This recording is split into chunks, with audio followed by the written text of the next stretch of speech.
పల్నాడు జిల్లాలోని పలు ప్రాంతాల్లో చోరీలకు పాల్పడుతున్న 9 మంది దొంగల ముఠాను పోలీసులు అరెస్టు చేసినట్లు జిల్లా ఎస్పీ కంచి శ్రీనివాసరావు తెలిపారు. వారి నుంచి సుమారు 25 లక్షల విలువైన 18 బైకులు, 170 గ్రాముల బంగారం, 4 కిలోల వెండి, ఎల్ఈడీ టీవీలు, 10,000 నగదు స్వాధీనం చేసుకున్నట్లు తెలిపారు. చిలకలూరిపేట, వెల్దుర్తి, ఐనవోలు, ఈపూరు స్టేషన్ల పరిధిలోని పలు ప్రాంతాల్లో వీరు చోరీలకు పాల్పడ్డారని ఎస్పీ కార్యాలయంలో నిర్వహించిన సమావేశంలో వెల్లడించారు.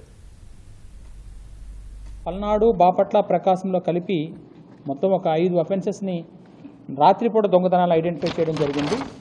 దాంట్లో 170 గ్రాముల గోల్డ్ అండి, 4.5 కిలోస్ సిల్వర్ని మనం రికవర్ చేయడం జరిగింది.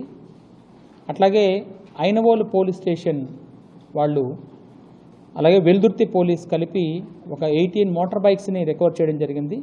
ఇందులో మనం లింగం యలమంద, కొమ్మిరిశెట్టి రామాంజనేయులు, అలాగే మట్టపల్లి హరిబాబు ఎలియాస్ కమ్మకాసి, చల్లా భవానీ శంకర్ అండ్ షేక్ మస్తానవలిని పట్టుకోవడం జరిగింది.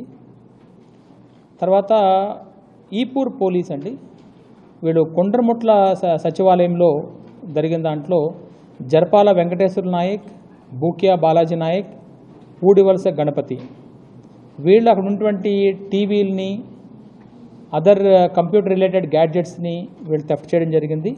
వాళ్ళని కూడా మనం పట్టుకుని వాటిని రికవర్ చేయడం జరిగింది.